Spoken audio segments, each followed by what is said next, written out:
Section 7.1 talks about parametric equations. Again, another topic from trigonometry that is crucial for your next class, that allows you to write functions as vectors, and that's something that you need for third semester calculus and engineering applications. Well, let's get this part out of the way. Parametric equations are just like rectangular equations with one minor exception. X depends on t, y depends on t. Since x depends on t and y depends on t, if I solve for t, I could substitute that out and get y equal f of x. And if that's the case, then this is a graph that I know how to do, with one minor exception, the t factor. The t stands for time in applications. Now, each value of t determines a point on the rectangular coordinates. As t varies, x and y varies, and by doing so, you create an initial and a terminal which indicate direction. So a very simple example, let me show you really quick. If I was to sketch y equal x squared, you could sketch a graph that with ease. You could say, look, there's the graph. We agree. If I was to tell you that x equal t and y equal t squared, you might look at this and say, okay, look, this is a system of equations. Since x equal t, I'm going to put it right there, and I'm going to get y equal x squared. And you say the graph is right there. Well, not really. There's the graph. But that's the same thing. Well, we're not done. When t was -1, when t equals 0, and when t equal 1. Let me just give you a rough, again, don't quote me on this and think this is the rule. This is where I was a minute ago. This is where I am right now, and this is where I'm going to be a minute from now, or a second, or hour, whatever you want. If I substitute -1 in there, x would be -1, and -1 in there, -1, 1. A minute ago, I was right there. Right now, at t equals 0, x would be 0, and y would be 0 squared. Right now, I'm right here. And a minute from now, I'm going to be at, put that in, at 1, 1. So you notice the direction is running left to right. I could reverse the direction with ease. So the difference between those two graphs, yes, the graphs are the same, but the arrows indicate direction. And that makes it a parametric equation. Crucial you get that out of the way. Now, the key here is using algebra to eliminate the t out of the equation. If you're dealing with trig, let me remind you really quick. Sine squared of t plus cosine squared of t equal 1. If I divide by sine squared, that's 1. Cosine squared over sine squared is cotangent. And 1 over sine is the cosecant. And if I go back to this and divide everything by cosine squared, sine squared over cosine squared is tan squared. Cosine squared over cosine is 1, and cosine squared divided by cosine squared is 1, and 1 divided by cosine squared, and that's what you mainly need. Anytime you're dealing with trig, you're going to use one of those three identities. Here, I notice that we have x equal cosine, y equal sine. So what I do, I say, okay, well, let's square both sides. Why? I want to get a square out of any trig. X squared equal cosine squared of t, and y squared equals sine squared of t. Now, if I add this equation, that should equal the sum of that equation. X squared plus y squared equals a 1. I am aware what that is. That's a circle with a radius of 1. So if I move 1 unit to the right, 1 minute up and down, the circle looks like this. But the question is, how much of the circle are you going to trace? I should really use a highlighted color, because sometimes you only trace half of it. Sometimes you trace 3/4. Well, let's see how this works. How am I going to figure this out? T equals 0. That's not included, by the way. Cosine of 0 is 1, 0. I'm starting right there, but that's not included. T equal pi over 2. So this is time, this is right now. This is pi over 2 is 1.57 seconds. Cosine will be 0 and sine will be 1. In 1.6 seconds, I'm going to be right there. So I am aware the direction is running this way. Do you notice this is not running left to right? And how about t equal pi? Well, pi, that is negative 1, 0, negative 1. So I know I'm tracing this. To figure out where it terminates, let t equal 2 pi, which is 6.28 or 3 seconds. Cosine of 2 pi is 1, 0. That is included, which is why I include this. And it turns out I trace the whole graph with that direction. And that's all there is to it. Now, if they were to cut this from 0 to pi over 2, then you get a quarter of it, half of it. No need to really worry about what that means. Plug in the points and that gives you everything you need. It gives you direction and it gives you how much of the graph you're getting. Here we're dealing with 2 lines. Again, the crucial part is to eliminate. So it says sketch the graph by eliminating the parameter t. Make sure you give me orientation. Well, I have a system of equations. One says x equal 3 minus t. Second one says y equal 2t minus b. Solve for t, one of them, and substitute it in the other. I could say here, look, t will equal 3 minus x. Take this and put it right there. That means y will equal 2 times 3 minus x minus 3. Y would equal 6 minus 2x plus minus 3. Or I could say y equals 3 minus 2x. This is a line that starts at 3, right? So 1, 2, 3. Slope 2 down, 1 to the right. 2 down, 1 to the right. Now, the entire line looks like this. If we're dealing with the entire line, it looks like this. I just want to know how much of the line am I going to trace, and this is where these values come in. At t equal 3 halves or 1.5, put that in there. 3 minus 1.5 is 1.5, and if I put the 3 halves right there, the 2's cancel out. I am at 3 halves 0, 1.5. I'm right there. That's where I start. And since I know it's a straight line, I'll just go straight for the kill. Where does it terminate? 3. Put a 3 in there. That's 0. Put a 3 in there. 6 minus 3 is 3. 0, 1, 2, 3. So I'm only tracing this much of the line and I'm moving in that direction. And that's how the line looks like. Only that, only that piece of the line with that direction.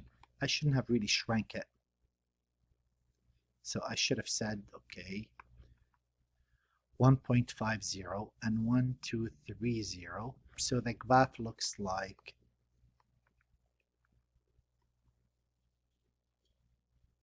this, and the direction is this way. Clean this up a bit. Okay, and that's all there is to it. So to figure out the direction, really simple. Pick 3 points. They say we don't use software for those. Same deal here. Sketch the graph of the parametric equation. Here they didn't give us a restriction. Well, get the cosine by itself. X over 3 equal cosine of t. Square both sides. X squared over 9 equal cosine squared of t. And similarly, get the sine by itself. Square both sides. Sine squared of t equal y squared over 16. If I add both sides, cosine squared plus sine squared is 1. X squared over 9 plus y squared over 16. I'm aware of what that is. That's an ellipse. That moves 3 in the x. 1, 2, 3. 1, 2, 3. 4 in the y. 1, 2, 3, 4. 1, 2, 3, 4. Now, the graph looks something like this. And the reason I'm using a hard to see color, because I'm not sure how much of it I'm going to trace. It turns out this, oh, okay. I'm off on both ends. How nice.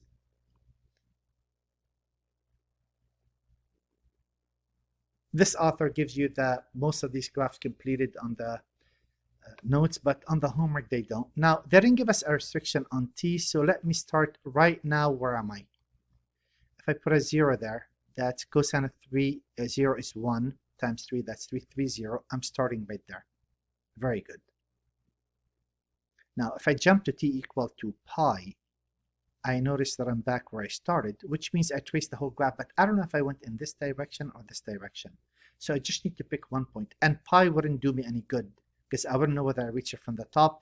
Pi over 2 will do the trick. Either I'm going to find that or that. It depends on the equation. If I pick t equal pi over 2, so do not associate pi over 2 with this. Pi over 2 is the time 1.57 seconds. I'm going to be at 0.4. 0.4 is right there. It happened that I traced all of this graph, and I am aware that the direction went this way. And there it is. I could switch the direction with ease if I really want it. Again, on the homework, that's going to happen. Just be careful. Plug a couple of values of t, and that should give you the trick. Here's another problem. Well, how does this work in this case?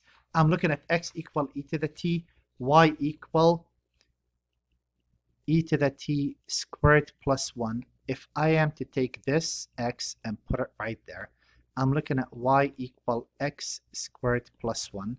I know that's, let me fix that one. So I know that's a parabola shifted up 1 unit, right? So the graph looks, oops. The graph looks like something like this. Okay, well, let's see how this works. At t equals 0, where am I? E to the 0 is 1. 2 to the 0 is 1 plus 1, that's 2. 1, 1, 2. I'm right here right now. If I was to say t equal negative 1, I'll get 1 over e. Remember, e is 2.71, so this is about a half. And this is e to the negative 2, 1 over e squared plus 1. 1 plus a small number. I was right here at negative 1. Now, do we agree that this can never be attained? There's no value of t, no matter how small, that would make the exponential 0, because no matter how far to the left you move, you'll get very close to 0, but never 0. Okay, so this is where I was, and if I go, obviously, this is where I was a minute ago, this is where I am right now, so I know that I'm tracing that portion. Direction is this way, but there's no way I could be on the negative side, and the reason for that, x equal an exponential, which means x is always bigger than 0, and it can never be 0. And there it is. So I'm doing all the odds because I want to make sure that you see this clearly. How about this problem? Same deal. Isolate the trig function by itself. Now this should have been a t. It's a typo in the book. We saved theta for polar coordinates, not parametric equation. The application works the same, but it confuses some students. If I square both sides, I'm looking at x minus 4 squared over 4 equal cosine squared of t. And if I square both sides, y plus 1 squared equals sine squared of t. And if I add those, if I add the left side and the right side, I'm looking at x minus 4 squared over 4 equal x minus 4, yeah, that's right, plus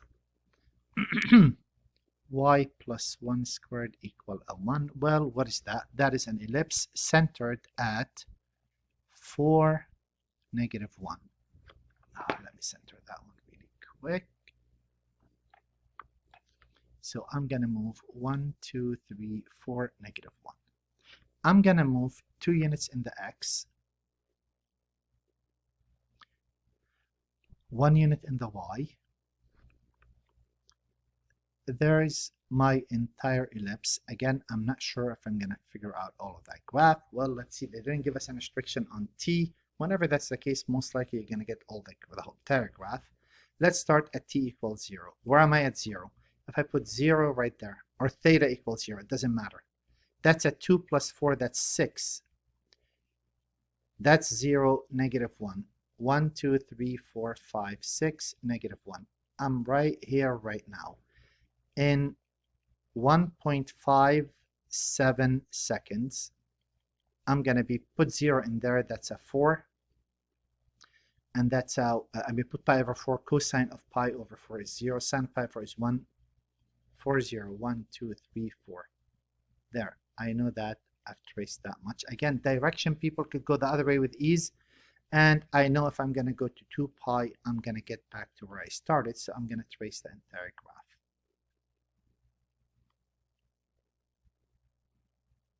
And there it is. Now keep in mind in your next course, the hard part is they give you the graph, you have to come up with the equation. But for now, let's just pay attention to this. Again, we're dealing with a system of equations. They're both a function of t. How do I eliminate t out of the equation? Well, let's see. I could say here e to the x equal 2t, or t equal e to the x divided by 2. So replace t by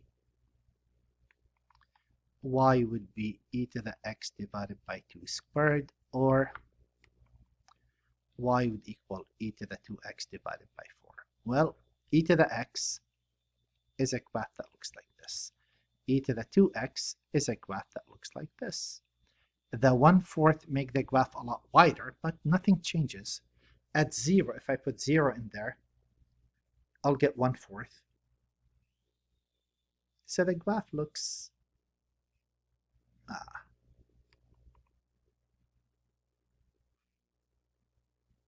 something like this. Okay, now let's see any restrictions there.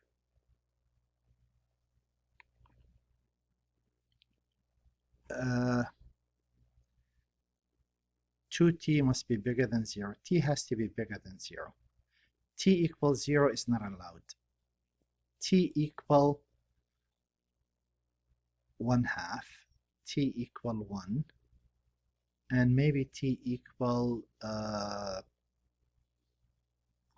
e over 2. Because we have a log, it's very hard to deal with numbers, and not a big deal really.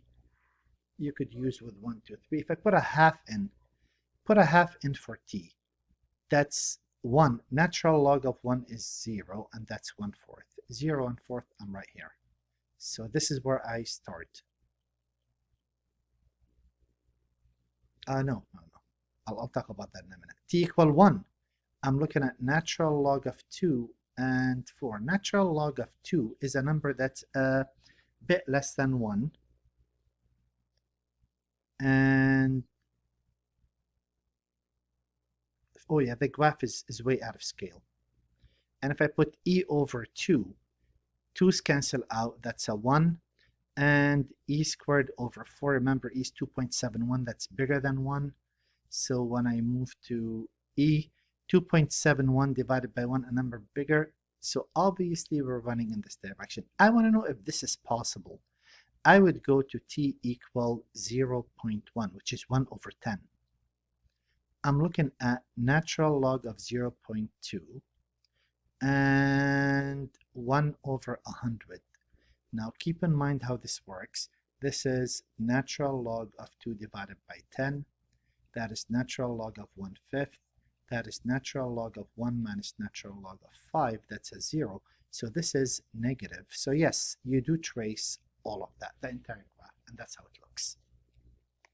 Some of those are a bit harder to find than others. If you're allowed a calculator, there it is. Now, if you're not allowed a calculator, talking about how to do that without a calculator. And the last problem on our homework, again, we have would be, well, let's see how this works.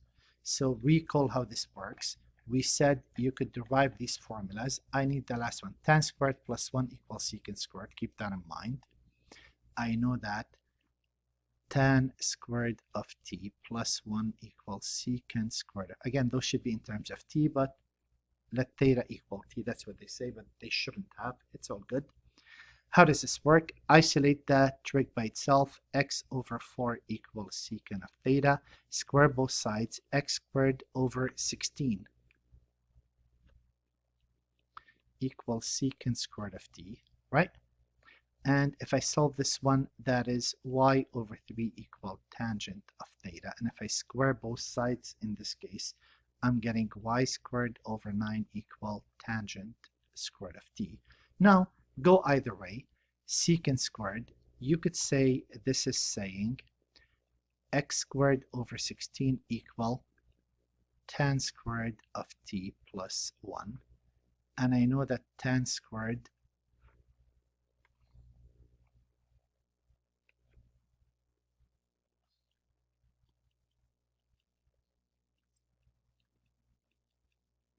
x squared over 16 minus y squared over 9 equal a 1. I know what that is. That is a hyperbola that's going to move 4 in the x,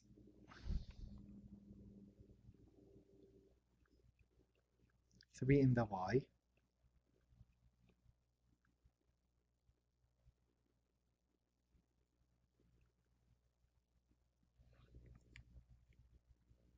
oh crap, hit the, I'm sorry about that again. Here we go.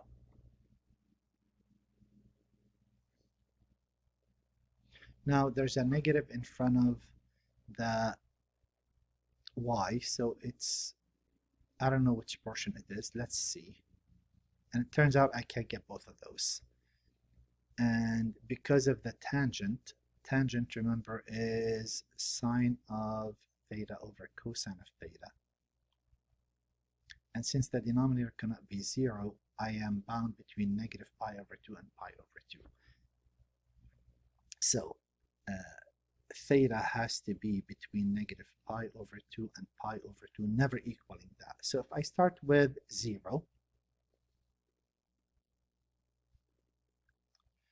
I am at 0. Secant of 0 is 1. That's 4, 0. And if I run with theta equal pi over 4, this is 4 radical 2. And tangent is 3 times 1. 4 radical 2, that's 4 times 1.4. So 1, 2, 3, 4, and 3. It seems I'm running in this direction. And if I let theta equal, this is where I am right now. This is where I'm going to be in 0.8 seconds. And if I let theta equal negative pi over 4, I notice that secant of that will be positive 4 radical 2, but tangent will be negative 1. This is where I was negative 8 point, whatever 3.14 divided by 4 is. So I'm only getting the left half of that graph. And that's all there is about this section. And there's your homework.